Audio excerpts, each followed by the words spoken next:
नमस्कार बंधुरा recruitment update YouTube channel सकल के स्वागत जानिए आज के 14/2/2021 पश्चिमबंगेर विधानसभा भोट रही है साम्प्रतिक से विधानसभा भोटर जो अलरेडी विभिन्न पोलिंग पार्सन जरा भोट नेते जाबे भोट कर्मीদের विभिन्न ट्रेनिंग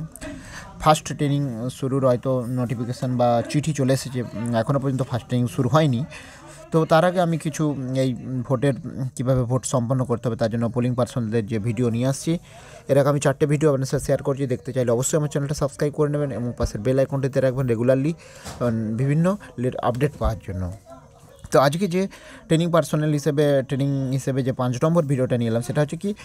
जेदिन भोट আপনারা ধরুন যারা ভোট কর্মী বা পোলিং পার্সোনাল রয়েছেন প্রিজাইডিং সব first polling second polling third polling তারা পোলিং স্টেশনে চলে গেল পৌঁছে যাওয়ার পর আগের দিনে সব কাজ টাজ হলো হয়ে ভোটের দিন সকালে কি করবে ভোটের দিন সকালে যে কাজগুলো করতে হবে সেইটা আমি ছোট্ট তার একটু জিনিসটা নিয়ে আমি শেয়ার করব। তার আগে বলি যদি চ্যানেলটা এখন সাবস্ক্রাইব করে না থাকেন প্লিজ সাবস্ক্রাইব করে নেবেন। তো আসুন দেখে নিই ভোটের দিন সকালে পোলিং স্টেশনে গিয়ে ওই পোলিং পার্সোনালরা কী কাজ করবেন ফার্স্ট কাজ যে কাজটা করবেন সেটা আসুন দেখে নেওয়া যাক। ভোটের দিন 1 নম্বর যেটা হবে ভোট শুরুর 1 ঘন্টা আগে ঠিক সকাল 6টায় ভোট গ্রহণ কেন্দ্রে প্রস্তুতিমূলক কাজগুলি শুরু করে দিতে হবে। কী কী কাজ শুরু করতে হবে না ফার্স্ট হচ্ছে পোলিং এজেন্টদের নিযুক্তপত্র অর্থাৎ পোলিং এজেন্ট যে থাকবে বুথে ওই বুথের যে পোলিং এজেন্ট যারা নিযুক্ত হবে তাদের নিযুক্তপত্র যেটা ফর্ম 10 10 নম্বর ফর্মটা সেটা কিন্তু নিতে হবে ওদের কাছে এবং ইলেকশন এজেন্টদের স্পেসিমেন সিগনেচারটা ধরে মিলিয়ে নিতে হবে আপনাকে এবং বাপরে ইলেকশন এজেন্টদের এবং ইলেকশন এজেন্ট একমাত্র ফর্ম 10 মাধ্যমে নিয়োগ করবেন।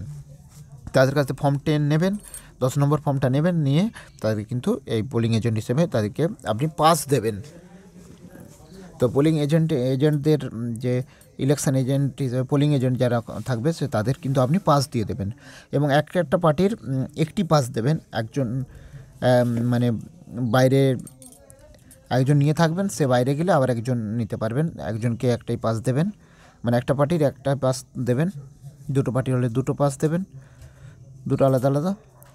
এবং 3 নম্বর হচ্ছে কি পোলিং এজেন্টকে ওই বুথের তার সংলগ্ন বুথের ভোটার হতে হবে যিনি পোলিং এজেন্ট হবে সেই বুথেরই ভোটার হতে হবে।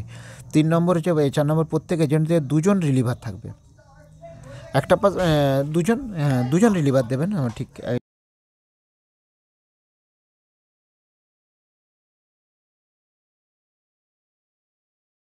বেরোচ্ছে ঢুকছে সেটা লিখতে হবে।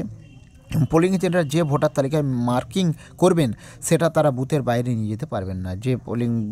মানে এজেন্টরা যে ভোটার তালিকাটা করবেন সেটা বাইরে নিয়ে যাবেন না এটা বলে দেবেন। আর বুথের ভেতরে কোনো প্রার্থীর একজন মাত্র পোলিং এজেন্ট থাকতেই পারবেন